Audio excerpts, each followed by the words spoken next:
Hello everyone, कैसे हैं आप? आई होप आप अच्छे से होंगे। तो मेरे बच्चे, अभी हम इम्पॉर्टेंट क्वेश्चन कर रहे हैं हर एक चैप्टर के। तो अभी हम चैप्टर नंबर 8 में हैं, दैट इज ट्रिग्नोमेट्री। इससे पहले मैं आपको चैप्टर नंबर 14 आपके एनसीईआरटी में स्टैट, ठीक है, स्टैटिस्टिक्स, ये मैं कंप्लीट करवा चुका हूँ। इसके वीडियो लेक्चर्स, इंपॉर्टेंट क्वेश्चंस के और पीडीएफ दोनों हो चुका है। सो प्लीज़ आप स्टैट को कंप्लीट कर लें। 7 मार्क्स का आ रहा है आपको ये फाइनल बोर्ड एग्जाम में, चाहे आपका बेसिक मैथ्स है चाहे स्टैंडर्ड मैथ्स है। पीडीएफ आपको मेरे टेलीग्राम चैनल पे मिलेगा। टेलीग्राम चैनल का लिंक आपको डिस्क्रिप्शन में मिल जाएगा। टेलीग्राम चैनल को ज्वाइन करो और जो पीडीएफ इसका मैंने वहाँ अपलोड किया है, प्लीज़ आप उसके सभी क्वेश्चन सॉल्व करो। एमसीक्यूज भी है उसमें और लॉन्ग आंसर वाले क्वेश्चन भी हैं, ठीक है। सभी क्वेश्चन सॉल्व करने हैं और उनको परफेक्ट करना है। तो स्टैट हमारा हो चुका है, ट्रिग्नोमेट्री हमारी चल रही है। तो आज ट्रिग्नोमेट्री के इंपॉर्टेंट क्वेश्चन का थर्ड लेक्चर है and this is the last lecture.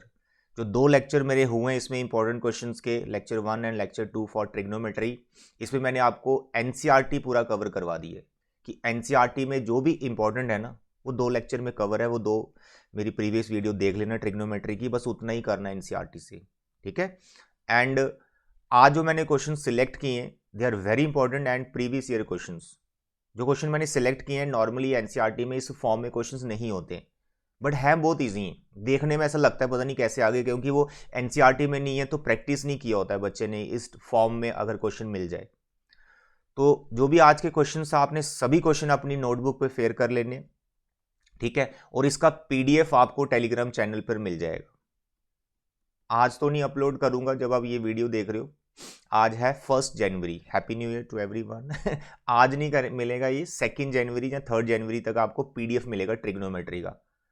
और उतना ही कंटेंट करना ट्रिग्नो का जितना आपको पीडीएफ में मिल रहा है एंड माय वीडियो लेक्चर्स।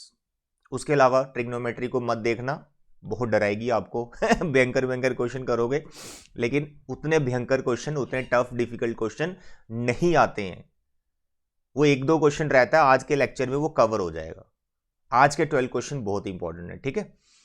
तो चलिए लेक्चर स्टार्ट करते हैं। और ट्रिग्नोमेट्री हमारा 8 मार्क्स का है, 8 मार्क्स का ट्रिग्नोमेट्री है फाइनल में। तो ये दोनों जो चैप्टर स्टैट और ट्रिग्नो 15 के हो गए टोटल। तो आज के बाद, आज के लेक्चर के बाद समझो आपके 15 मार्क्स कंफर्म है बोर्ड में। लेकिन कंफर्म तभी होंगे अगर मेरा पीडीएफ आप सॉल्व करोगे। अब आप बोलोगे सर लेक्चर देख लिया तो थोड़ा सा देखा स्किप कर गए या जो भी है, नो नो, ऐसा काम नहीं चलेगा। अगर आपका टारगेट है 80 ऑफ 80, मैं तो यही मान के चल रहा हूँ कि मैं आपको इस तरह से प्रिपरेशन करवा रहा हूँ अपने इस चैनल के थ्रू कि मेरा टारगेट है बच्चे का 80 आउट ऑफ 80 मार्क्स आए। लेकिन वो कब आएगा? जब आप वो पीडीएफ जो मेरे टेलीग्राम चैनल पे है पूरा पूरा पीडीएफ सॉल्व करोगे। और उसके क्वेश्चंस अगर नहीं आ रहे हैं तो फिर आपको वीडियो लेक्चर देखने पड़ेंगे कि मैं कैसे समझा रहा हूं इन क्वेश्चंस को, कैसे करवा रहा हूं। ओके, तो भाई हर एक पीडीएफ आपने सॉल्व करना है। ये लास्ट स्टेज आपकी चल रही है। 2 मंथ्स का टाइम है आपके पास मैक्सिमम। अब 2 मंथ्स में इतने सब्जेक्ट भी मैनेज करने हैं। मैथ्स की रिस्पॉन्सिबिलिटी मैंने ले ली है। मैथ्स में आपको पूरा यहाँ पर सॉल्व करके बता रहा हूँ, पूरा इंपॉर्टेंट क्वेश्चन बता रहा हूँ, पीडीएफ में आपको क्वेश्चंस दे रहा हूँ। बस आप वो पीडीएफ वाले क्वेश्चंस करते जाओ और समझ नहीं आते अगर वहां पे तो वीडियो लेक्चर को देखकर उनको समझ लीजिए, ठीक है। चलिए, टारगेट हमारा 80 आउट ऑफ 80 का है भाई साहब, उतने हम लेके ही रहेंगे प्यारे बच्चों। तो ट्रिग्नोमेट्री हम अभी लास्ट लेक्चर में हैं। तो देखें फर्स्ट क्वेश्चन। देखें यहां पर ये क्वेश्चन देखने में हो सकता है आपको कंफ्यूज करे कि क्या एक्सप्रेशन दे दिया, हमें tan फाइंड करना है। नॉर्मली ऐसा क्वेश्चन आपको एनसीईआरटी में नहीं मिलता है, लेकिन ये प्रीवियस ईयर क्वेश्चन मतलब बोर्ड में आ रखा है। तो बच्चा देख के परेशान, सर ये तो प्रैक्टिस में नहीं था, सर एनसीईआरटी में हमारे टीचर ने एनसीईआरटी करवाई और एनसीईआरटी में तो ये क्वेश्चन था ही नहीं सर, हमें नहीं आता। मेरे प्यारे बच्चे ध्यान से सुनो, ये क्वेश्चन वैसे ही थोड़ा सा टर्म या इसकी फॉर्म चेंज की होती है, लेकिन अगर आप थोड़ा सा इस पर दिमाग चलाएं ना, थोड़ा सा आप देखें ध्यान से, तो बड़े आराम से हो जाता है। बड़ा सिंपल होता है।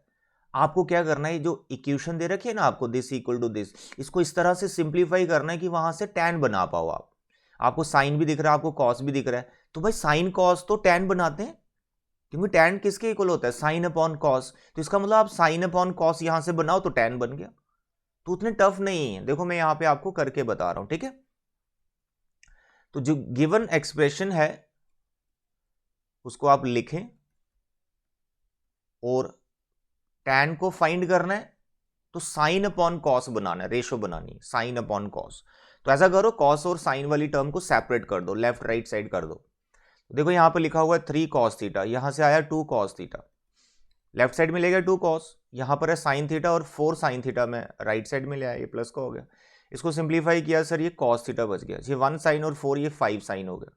तो आपको क्या बनाना है, टैन बनाना है। यहां से कॉस को उठाया और इसे साइन के नीचे लिख दिया। जैसे आप लिखते हो ना 2x इज इक्वल टू 3, तो x किसके बराबर होता है, 3/2, तो जो मल्टीप्लाई में वो इधर जाके डिवाइड में हो जाता है। ऐसे यहां से कॉस हटाया ना, तो कॉस हम इसके डिवाइड में ले गए, तो यहां पर 1 बच गया हमारा। तो देखो साइन अपॉन कॉस कितना हो गया सर जी, टैन। कितना आसान क्वेश्चन है। तो ये हो गया 5 टैन थीटा। तो आपको टैन फाइंड करना है, 5 को इधर ट्रांसफर कर दीजिए, तो टैन थीटा की वैल्यू कितनी आ गई, 1/5। Very simple. ये 2 मार्क्स में पूछा जा सकता है और हो सकता है 1 मार्क में भी आ जाए, क्योंकि उतना लेंथी नहीं है, ये एमसीक्यू की फॉर्म में पूछा जा सकता है। Question number 2, find x. ऐसे क्वेश्चन भी एनसीईआरटी में नहीं है, एक्स की वैल्यू निकालना, ट्रिग्नोमेट्री में ऐसा कोई क्वेश्चन नहीं। बट ये बहुत सिंपल है, 8.2 का ही मानो ये क्वेश्चन कोई आ गया है, तो इसने क्या किया, यहां पर इसके साथ एक एक्स यहां पर डाल दिया, इसका वैल्यू निकालना है।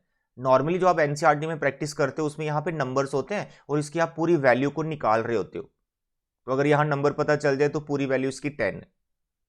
तो अगर आप इसकी पूरी वैल्यू को निकाल सकते हो, जो कि एनसीईआरटी के क्वेश्चंस हैं, तो ये क्वेश्चंस भी ये वाला क्वेश्चन भी हो जाएगा। बस आपको यहाँ पर एक्स जो मिसिंग है उसको फाइंड करना, और इसका आंसर ऑलरेडी दिया हुआ 10 के इक्वल। अब कई बच्चे यहाँ पर थोड़े कंफ्यूज भी हो जाते हैं, क्या वो सोचते हैं यार इसको प्रूव करना है कि इसको लेके ना लेफ्ट साइड को सिंप्लीफाई करना और इसको 10 बनाना। ऐसा नहीं, ये इक्वेशन है बेटा। देखो इफ लगा ना, इफ दिस इक्वल टू 10, ये पूरा इक्वेशन है, तो पूरा इक्वेशन लेके चलना है, इक्वल टू 10 लेके चलना है, तो एक्स वहां से निकल आएगा। सिर्फ आपको ट्रिग्नोमेट्री टेबल से ये वैल्यूज देखकर वहां पे डालनी है और हो जाएगा।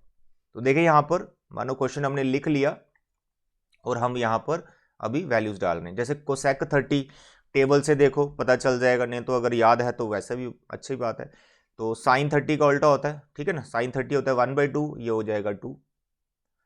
एक्स को फाइंड करना है, साइन 60 होता है √3/2, उसके बाद 3/4, tan 30 होता है 1/√3 इक्वल टू 10, 10 के इक्वल लेके चलना, इक्वेशन बन गया। तो अब ये नॉर्मली क्लास 6 का क्वेश्चन हो गया है, सिंप्लीफाई करना, एक्स निकल जाएगा।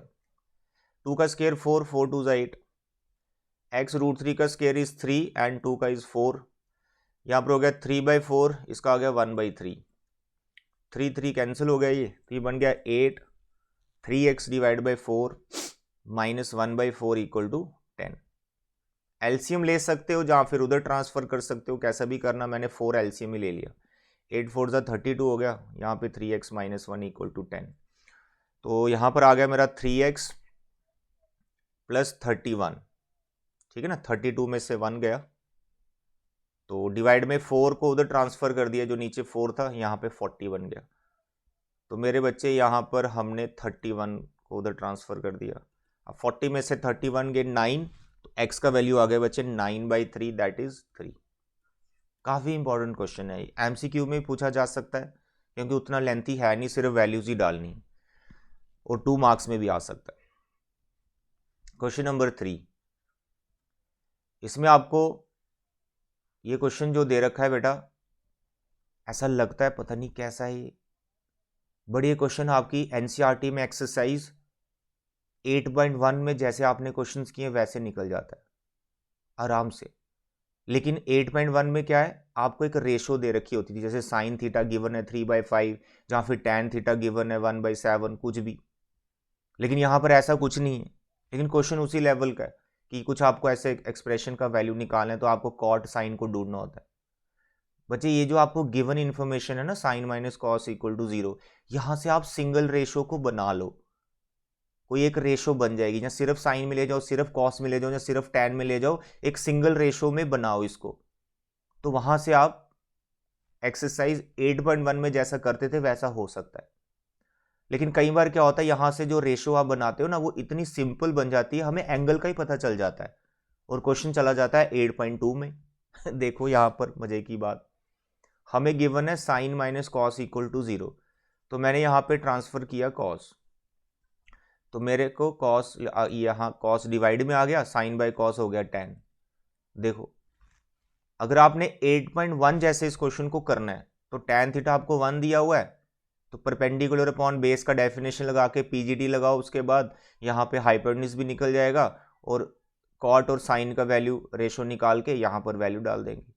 बड़े क्वेश्चन वैसे करना थोड़ा लेंथी हो जाएगा, 8.2 जैसा करो इसको, 8.2 में जो आप एंगल को लेके करते हो, क्योंकि tan थीटा जो निकला ना यहाँ पे 1, इससे हमें एंगल पता चल जाएगा, क्योंकि tan कितने डिग्री पे 1 होता है ये हमें पता चल जाएगा। अगर यहाँ पर ऐसे बने ना tan = 5/7 करके, जिसका वैल्यू नहीं पता लगा पा रहे एंगल का, तब आप वही पीजीटी वगैरह लगाओ सब। लेकिन यहाँ 1 बन गया तो यहाँ पे थीटा डायरेक्ट निकल गया ना, हमारा थीटा आ गया 45 डिग्री, क्योंकि tan कितने डिग्री पे 1 होता है, 45 डिग्री पे। तो क्योंकि एंगल पता चल गया, अब ये वैल्यू आराम से निकाल सकते हैं। तो आपको यहाँ पर एंगल की जगह 45 निकलना। कोशिश यही किया करो कि एंगल से ही करो, वो आसान होता है बहुत, पर टेबल बनाना तो आपको आता है, मैंने सिखाया आपको। कॉट 45 1 होता है बेटा, साइन 45 1/√2 होता है, उसका स्क्वायर है +5। सिंप्लीफाई कर दो, यहाँ पे 2 आ गया, यहाँ पे 1/2 आ गया, +5 आ गया। आई होप आगे इसको सिंप्लीफाई तो कर ही सकते हो। 2 एलसीएम ले लो, यहाँ 4 - 1, यहाँ पे 10 हो गया, 10 और 1 14 में से 1 गया 13, 13/2 इज आंसर। आता समझ? देख के घबराना नहीं, क्वेश्चन बहुत आसान होते हैं, बस जो बता रहा हूँ यार उतना तो प्रिपेयर करना पड़ेगा ना। अब सोए रहोगे थोड़े बात बनेगी सोना नहीं बेटा, एग्जाम पास आ गई। चलिए अब देखो ये क्वेश्चन भी, ये एमसीक्यू की फॉर्म में पूछा आ सकता है। देखो ये 2 के इक्वल दिया हुआ है, इट इज गिवन, प्रूव नहीं करना इसको, ये गिवन है। आपको थीटा का वैल्यू निकालना है, जैसे अभी एंगल निकाला ना, ऐसे ही कुछ वैल्यू निकलेगी। तो क्या बताया, सिंगल रेशो में कन्वर्ट करो, जैसे साइन भी दिख रहा है कॉस भी दिख रहा है, बात नहीं बनेगी 2 रेशो से, सिंगल रेशो में कन्वर्ट करो। तो यहाँ क्योंकि इन पे स्क्वायर वगैरह आ गया ना, तो आइडेंटिटीज लग जाएंगी, sign square theta plus cos square theta, जो आइडेंटिटीज पड़ी वो लग जाएगी यहाँ पर, तो उससे सिंगल रेशो में आ जाएगा। जैसे कॉस स्क्वायर है ना, इसको मैं लिख सकता हूँ 1 - साइन स्क्वायर, ठीक है, वो आइडेंटिटी फर्स्ट वाली यूज कर ली। अब इसको सिंप्लीफाई करो, देखो सिंगल रेशो में आ गया, साइन में आ गया, तो बस सिंप्लीफाई करते जाओ, साइन थीटा का वैल्यू निकालो, साइन थीटा का जो वैल्यू निकलेगा उससे थीटा भी निकल जाएगा हमारा, बस सिंप्लीफाई करते जाना। 2 sine square theta -1 plus sine square theta equal to 2 sine square और 1 साइन स्क्वायर हो गया 3 साइन स्क्वायर, 1 उधर ट्रांसफर किया 3 हो जाएगा, तो साइन स्क्वायर थीटा आपके पास आ गया 3/3, that is sine square theta equal to 1। तो आपके पास जो साइन थीटा की वैल्यू मिल रही है वो +-1 आ रही है, लेकिन आपके सिलेबस में अभी जो एंगल है वो अक्यूट एंगल ही है, यानी 0 और 90 के बीच में घूमते रहना, आपने 0 तक 90 तक जा सकते हो। तो अभी आपने पॉजिटिव वैल्यू ही लेनी है, ठीक है, थीटा इज अक्यूट, ये ऐसा इन्फॉर्मेशन गिवन रहेगा आपको एग्जाम में। तो साइन थीटा 1 आ गया, तो कितने डिग्री पे 1 होता है साइन, बताओ सर जी 90 डिग्री पे, टेबल आपको याद है, दैट्स ऑल। देखो इतना इजी क्वेश्चन था। क्वेश्चन नंबर 5, इसमें भी आपको ये के इक्वल दिया हुआ, तो ये वैसे ही थोड़ा सा बच्चों को डराने के लिए ऐसा एक्सप्रेशन बना दिया कि दिस इक्वल टू के, फाइंड के अरे उसका सिंपल सा क्वेश्चन है, इसको सिंप्लीफाई करके बताइए कितना आंसर बैठेगा। तो इक्वल टू के दे के डरना नहीं है, आपको बस इस एक्सप्रेशन को सिंप्लीफाई करना है, जो इसकी सिंप्लीफाइड फॉर्म होगी वही के का वैल्यू होगा तो देख के डरना नहीं। तो देखें यहाँ पे इसको सिंप्लीफाई कर रहे हैं, तो हमारा जो सेक्स स्क्वायर है, तो मोस्टली आपको पता है यार, आइडेंटिटीज वाले जो क्वेश्चंस हैं जो प्रूव करते हैं उसमें साइन कॉस में चेंज करके हम कंफर्टेबल रहते हैं। तो मैंने कॉस स्क्वायर को लिख लिया 1 सेक्स स्क्वायर को लिख लिया 1 कॉस स्क्वायर, और ये दोनों फैक्टर जो बहुत बार देखे होंगे प्रैक्टिस में, लास्ट लेक्चर जो था अभी ट्रिग्नो का इंपॉर्टेंट क्वेश्चंस को, उसमें मैंने आइडेंटिटी जब बताई थी तो ये फैक्टर मैंने समझाए थे कैसे मैनेज करने। तो ये a+b और a-b, क्या लिखोगे इसको, a² - b², 1 कॉस स्क्वायर ऐसे ही चलने दो। अब बताओ 1 - साइन स्क्वायर क्या होता है, sir it is cos square तो मजा आ गया क्वेश्चन ये कैंसिल हुआ, कितना आ गया 1, इतना छोटा। ये होते हैं एमसीक्यू, ये तो 100% एमसीक्यू में जाएगा। क्वेश्चन नंबर 6, अब ये आ गया आइडेंटिटीज वाले क्वेश्चन, प्रूव दैट वाले, एक्सरसाइज 8.4 में पहुंच गए हम। अब ये क्वेश्चन शायद वहां नहीं होगा, बट इसी टाइप के हैं, अब इसी टाइप के हैं तो आइडेंटिटी यूज करेंगे, सिंप्लीफाई करेंगे। अब आइडेंटिटीज वाले क्वेश्चन में बच्चे मेरे को बहुत बार पूछते हैं, सर इंपॉर्टेंट क्वेश्चन बता दो। मेरे बच्चे मेरी बात सुनो, ट्रिग्नोमेट्री आइडेंटिटीज वाली जो एक्सरसाइज है ना 8.4 में, उसमें एज सच कुछ इंपॉर्टेंट नहीं बोल सकता कोई भी टीचर। रीजन यार क्या पता कौन सा क्वेश्चन आ जाना, कौन सा पार्ट आ जाएगा आइडेंटिटीज वालों में, क्योंकि आइडेंटिटीज पे क्वेश्चन जरूरी नहीं एनसीईआरटी से आएगा, वो कुछ भी दे देंगे। जैसे ये क्वेश्चन देख लो, एनसीईआरटी में नहीं है, बट हो सकता है एनसीईआरटी में जो क्वेश्चन किए हैं उससे काफी लो लेवल का क्वेश्चन हो ये वाला। तो आइडेंटिटीज वाले क्वेश्चंस में क्या करो, आप प्रैक्टिस कर लो थोड़ी सी, एनसीईआरटी कवर करके प्लस जो मेरी शीट है उसको कर लो, तो 100% आपका बोर्ड का क्वेश्चन अटेम्प्ट हो जाएगा अगर आइडेंटिटीज वाला वहां मिलता है तो, क्योंकि जितना भी उसमें कॉन्सेप्ट रहता है वो सब सिखा दिया हुआ है आपको। ठीक है, तो आइडेंटिटीज वाले में बस आपको एक बार प्रैक्टिस कर लेनी है। ट्रिग्नो में और क्या है यार प्रैक्टिस करने वाला, 8.4 ही तो है ना, बाकी इतनी इजी एक्सरसाइज है। चलिए देखो, मानो इसका मैंने लेफ्ट साइड ले लिया, ये लेफ्ट साइड है और इसको मैं सिंप्लीफाई कर रहा हूं। सबसे पहले देखो 1 प्लस tan स्क्वायर, ये फैक्टर जो दिख रहा है ये तो सीधे सीधी आइडेंटिटी है। 1 प्लस tan स्क्वायर क्या होता है, सेक स्क्वायर, तो इसको लिख लिया मैंने सेक स्क्वायर। और ये दो फैक्टर फिर आ गए, अभी प्रीवियस क्वेश्चन में भी थे, a plus B a minus B के हिसाब से इसको लिख लिया 1 माइनस साइन स्क्वायर। अभी चलने दो थोड़ा इसको, देखते हैं क्या बनता है। बनना क्या है देखो, ये वापस कॉस स्क्वायर हो गया, तो अभी अभी तो आया था ये मल्टीप्लाई में, तो इसको लिखा मैंने कॉस स्क्वायर, ये कॉस स्क्वायर, ये दोनों कैंसिल हो गए, तो पीछे आ गया आपका tan स्क्वायर a प्लस 1। देखो फिर से वही आइडेंटिटी बन गई जो यहाँ पे थी, 1 प्लस tan स्क्वायर जो कि सेक स्क्वायर होता है, तो देखो ये आ गया 1 प्लस tan स्क्वायर तो सेक स्क्वायर होता है। हो गया प्रूव।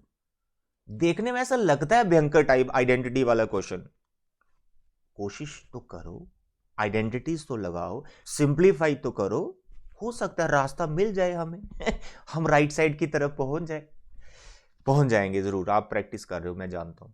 क्वेश्चन नंबर 7, ये भी आइडेंटिटी वाला, ये आपकी लेफ्ट साइड आ गई, इसको सिंप्लीफाई करना और 0 के को लाना है।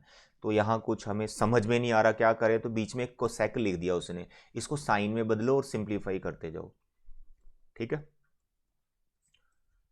तो देखें यहाँ पर ये आ गया 1 बाय साइन, यहाँ पे आ गया साइन, इक्वल टू 0 लेके नहीं चलना है आपने, ये लेफ्ट साइड ले है। ठीक है, ये प्रूव करना है, इक्वेशन नहीं, ये प्रूव करना आपको, ये एक आइडेंटिटी है। तो बस इसको रखो एलसीएम में, साइन कॉस स्क्वायर माइनस 1। ठीक है, अब इसके नीचे 1 था ना, तो ये उधर जाएगा साइन, ये हो जाएगा साइन स्क्वायर। ये तो बड़ा मस्त क्वेश्चन लगा है मेरे को। देखो साइन स्क्वायर भी बन गया, यहाँ पे कॉस स्क्वायर भी बन गया, इनको एक साथ लिखा तो sign square plus cos square किसके इक्वल होता है सर, 1 के इक्वल। ये हो गया 1 माइनस 1, तो 1 माइनस 1 कितना होता है 0, तो 0 upon something is 0, that's all. कितना आराम से हो गया 7th question. 8th question, power 4 देख के डरना नहीं सिंपल है ये भी। तो इसका जो लेफ्ट साइड है मेरे बच्चे, इसको कुछ इस तरह से सिंप्लीफाई करना है कि आप सेक में चले जाओ। तो टैन का तो गहरा रिश्ता है सेक के साथ जो टैन की आइडेंटिटी है वो सेक के साथ ही होती है, तो बिल्कुल आप कर पाएंगे। टैन की पावर 4 और टैन स्क्वायर में टैन स्क्वायर कॉमन है, तो पहले तो ये कॉमन ले लो, तो पीछे बचा टैन स्क्वायर प्लस 1। जैसे यहाँ पे टैन स्क्वायर प्लस 1 बचा तो ये आइडेंटिटी हो गई ना सेक वाली, सेकंड आइडेंटिटी जो आपको सिखाई जाती है। तो 1 प्लस टैन स्क्वायर कितना हो गया सर जी, सेक स्क्वायर। देखो सेक में पहुंच गए हम, सेक स्क्वायर में, लेकिन बीच में माइनस चाहिए, सेक की पावर 4 चाहिए, साथ में टैन स्क्वायर नहीं चाहिए, तो यहाँ टैन स्क्वायर आ रहा है, तो टैन स्क्वायर को फिर से आइडेंटिटी के अकॉर्डिंग लिख दो। क्या होता है tan square sir, tan square होता है सेक स्क्वायर थीटा माइनस 1, होता है कि नहीं होता, बिल्कुल सेकंड वाली आइडेंटिटी आपने पढ़ रखी है ना। क्या बताया आपको मैंने, sec square theta minus tan square theta equal to 1, यहीं से आप टैन स्क्वायर की जब वैल्यू निकालोगे तो वो सेक स्क्वायर थीटा माइनस 1 निकलेगी, बस वही लिख दिया मैंने। अब इसे सेक स्क्वायर को अंदर मल्टीप्लाई करो, ये सेक का पावर 4 हो गया और यहाँ पे हो गया sec square theta equal to the right hand side. घबराना नहीं है प्रैक्टिस करना है, ठीक है। 9th क्वेश्चन, ये भी prove that sec plus cosec में जाना है, तो ये साइन है, कॉस है, टैन है, कॉट है, तो साइन कॉस टैन कॉट से कोई मैच नहीं खाता है, तो बेटर है कि टैन कॉट को साइन कॉस में हम लिख दें। तो ये हमारी आ गई लेफ्ट हैंड साइड, इसमें जो नेक्स्ट वाला फैक्टर है इसको साइन कॉस में चेंज कर रहे हैं, टैन को भी लिख लिया और कॉट को भी लिख लिया साइन कॉस में, ठीक है। अब थोड़ा एलसीएम वेलसीएम लेना पड़ेगा हमें, उसके बाद देखते हैं क्या बनता है। तो इनका एलसीएम आ गया sine theta into cos theta, sine उधर मल्टीप्लाई हो गया साइन स्क्वायर, कॉस इधर मल्टीप्लाई हो गया कॉस स्क्वायर, तो क्या होता है sine square plus cos square, sir ये तो 1 होता है, देखो कितना मस्त हो गया। ठीक है, तो डिवाइड में क्या बचा, साइन कॉस। अब क्या करो, एलसीएम सेपरेट कर दो। कैसे, साइन थीटा के नीचे लिख दो sign theta into cos theta, और कॉस थीटा के नीचे अलग से लिख दो sign theta into cos theta. उनका जो डिनोमिनेटर है वो सेपरेट कर दिया, साइन साइन कट गया, कॉस से कॉस कट गया, यहाँ बचा 1 बाई कॉस जो कि सेक होता है, यहाँ बचा 1 बाई साइन जो कि कोसेक होता है। आगे ना राइट हैंड साइड, काफी सिंपल है। क्वेश्चन नंबर 10th क्वेश्चन में भी आपको सेक और कोसेक में ही जाना है, कुछ ऐसा ही मैच खाता हुआ क्वेश्चन है। यहाँ साइन प्लस कॉस है, वहाँ टैन प्लस कॉट, ऐसे फैक्टर की फॉर्म में दिया हुआ है, यहाँ पर आपको मल्टीप्लाई कर दिया वही सेम चीज़ को, मतलब ये रिपीट ही हो गया क्वेश्चन, ये सिमिलर क्वेश्चन है, सिमिलर क्वेश्चन है। ठीक है, तो चलो फिर भी मैं बताता हूँ, अगर इस फॉर्म में आ जाए कुछ नहीं करना, टैन को वही साइन बाय कॉस लिख लो, और कॉट को कॉस बाय साइन लिख लो। सिमिलर टाइप क्वेश्चन है, फॉर्म अलग है। कॉस आ गया एलसीएम, ऊपर हो गया आपका कॉस प्लस साइन, इसका जस्ट अ मिनट,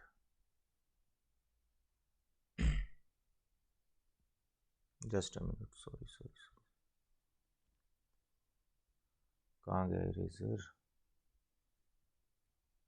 क्या हो गया ये, एक सेकंड।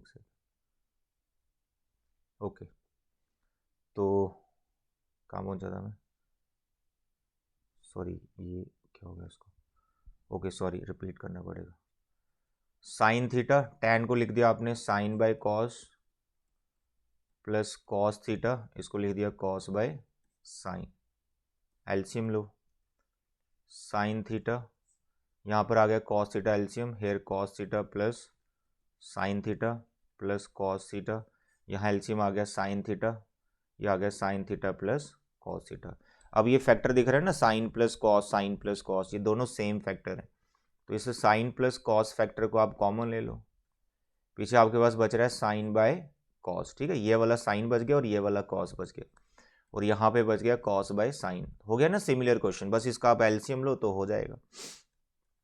तो sign theta plus cos theta factor common ले रखा है, डिवाइड में एलसीएम आ गया sine theta into cos theta, ये उधर मल्टीप्लाई होगा साइन स्क्वायर, ये उधर मल्टीप्लाई होगा कॉस स्क्वायर, ये फिर से 1 हो गया हमारा।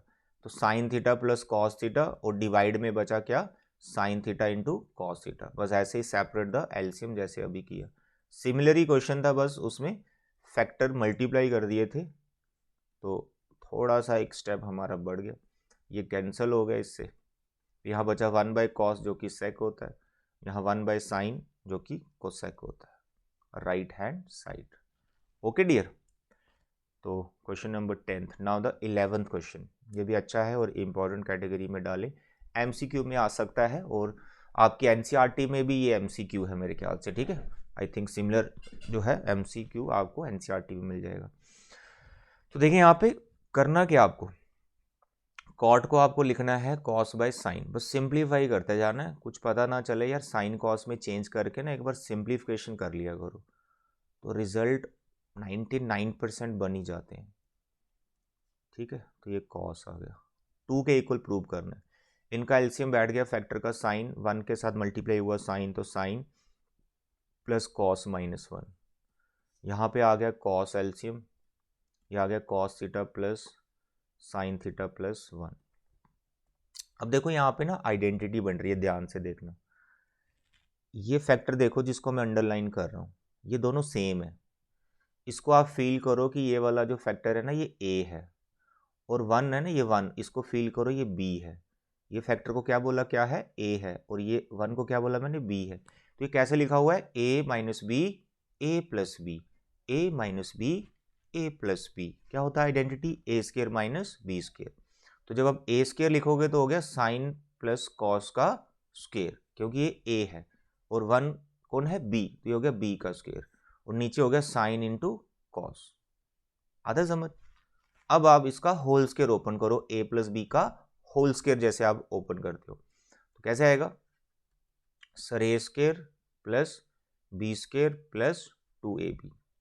ठीक है, और 1 हमारा यहाँ पर, और डिवाइड में क्या चल रहा है, sine into cos. Sign theta into cos theta, sign square theta plus cos square theta, sir ये तो 1 होता है, तो बन जाएगा 2। देखो बड़े आराम से हो गया क्वेश्चन। एनसीईआरटी में एमसीक्यू है ये, और ये बड़ा इंपॉर्टेंट एमसीक्यू है, ये कट गया।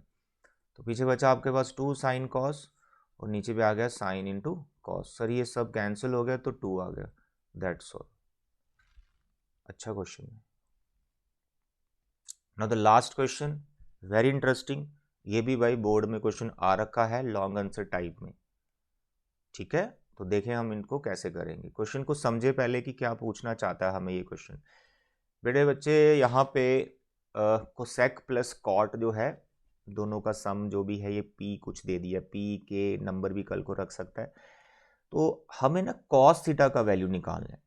सीधी सी बात है यार, सिंपल सा एक फंडा क्या है कि जो एक्सप्रेशन आपको गिवन है ना, इसको इस तरह से सिंप्लीफाई करो कि इसके अंदर से कॉस निकालो आप, मतलब इसको कॉस में बदलो। जब आप इसको कॉस में बदलोगे ना, तो जो भी रिजल्ट आएगा ना कॉस का, वो यही होगा, अपने आप प्रूव हो जाता है। बस मेन आपको माइंड में क्या रखना है कि ये चीज़ किसी तरह से कॉस में आ जाए, जो कि अभी दिख नहीं रहा। कोसेक और कॉट साइन कॉस में ले जाओ इनको, तो देखते हैं फिर कैसे बदलेंगे। इसको लिख लिया 1 बाय साइन, इसको लिख लिया कॉस बाय साइन, ठीक है जी। अब देखो कॉस आ गया, अब आपका मेन काम क्या है, कॉस की वैल्यू को निकालना, और वो आंसर यही बनेगा। अब आंसर में पी स्क्वायर भी है, तो इधर तो पी है, पी का स्क्वायर तो है ही नहीं, तो इसका मतलब कहीं स्क्वायर मुझे लाना पड़ेगा इसमें। तो पहले थोड़ा सिंप्लीफिकेशन और चलेगी। ये आ गया साइन थीटा एलसीएम, सिंगल है, साइन थीटा एलसीएम आ गया, ऊपर आ गया 1 प्लस कॉस। तो मुझे इसको किस में बदलना है, किस में बदलना है, कॉस में। अब कॉस में जब बदलना है तो साइन का क्या रोल है भाई, साइन का कोई रोल नहीं है, साइन को हटाना पड़ेगा। अब साइन को कैसे हटाएं, हट जाएगा, sign square plus cos square theta वाली आइडेंटिटी से ये हट जाएगा, साइन कॉस में आ जाएगा ये, लेकिन पहले इसके ऊपर स्क्वायर चाहिए। तो यहां हमारी दोनों बातें बन रही हैं, पी पे भी स्क्वायर बना लेंगे और साइन पे भी स्क्वायर बना लेंगे। पी पे स्क्वायर क्यों बनाना चाहिए भाई, देखो पी पे स्क्वायर है, और साइन पे स्क्वायर क्यों बनाना था, क्योंकि साइन स्क्वायर को कॉस स्क्वायर में लाया जा सकता है। तो बात ही बन गई हमारी। तो हमने एक ही चीज करनी है यहाँ पे, स्क्वायरिंग बोथ साइड। तो ये स्क्वायरिंग बोथ साइड इस क्वेश्चन का टर्निंग पॉइंट है। बस अगर ये आपको थोड़ा सा याद रह गया तो हमारी बात बन जाएगी। तो स्क्वायरिंग किया तो न्यूमिनेटर डिनोमिनेटर का स्क्वायर अलग अलग, पी का स्क्वायर, दोनों साइड हमने स्क्वायर डाल दिया। अब जो डिवाइड में साइन स्क्वायर आया, तो साइन स्क्वायर किसके बराबर होता है, 1 माइनस कॉस स्क्वायर। आता समझ, साइन स्क्वायर किसके बराबर होता है, 1 minus cos square. Identity use कर ली हमने फर्स्ट वाली। अब ये जो 1 माइनस कॉस स्क्वायर लिखा, तो it is like A square minus B square ना, इसको फर्दर फैक्टराइज कर दो, A plus B, A minus B. तो हमारे पास आ जाएगा 1 प्लस कॉस थीटा का होल स्क्वायर, और नीचे 1 plus cos theta and 1 minus cos theta is equal to क्या चल रहा है, पी का स्क्वायर। मेरे बच्चे फैक्टर्स क्यों बनाए मैंने, ये वाला फैक्टर देखो एक से कैंसिल हो गया, हमें कॉस बनाना है, पूरा बन चुका है, बस जो कैंसिल होता है उसको कर लेते हैं। देखो अब ये क्वेश्चन बन गया क्लास 6 का। आपको यहां से कॉस थीटा का वैल्यू निकालना है। जैसे मानो कॉस थीटा एक्स है, तो आपको एक्स का वैल्यू ढूंढना है, तो बस क्रॉस मल्टीप्लाई करो, सिंप्लीफाई करो, आ जाएगा। Cross multiply 1 plus cos theta, P square minus P square cos theta, किसका वैल्यू निकालना है, कॉस थीटा। तो कॉस थीटा वाली टर्म को लेफ्ट साइड में ले आओ सब, ये आ गया कॉस थीटा, ये भी आ गया लेफ्ट साइड में कॉस वाली टर्म, बिना कॉस वाली टर्म राइट साइड ले जाओ, पी स्क्वायर पहले से उधर है, 1 को भी ले, ये हो गया। मेरे बचे इन दोनों में कॉस थीटा कॉमन है, ले लिया कॉमन, पीछे बचा 1 प्लस पी स्क्वायर, और यहां पर बना हुआ है पी स्क्वायर माइनस 1। तो भाई कॉस थीटा का वैल्यू जो बनाना था देखो बन गया, यही बनाना था, ठीक है।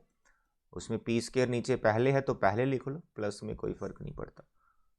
Very important question, long answer type में ऐसा क्वेश्चन आ सकता है आपको। ओके डियर, तो मेरे बच्चे ये थे आज के 12 क्वेश्चंस।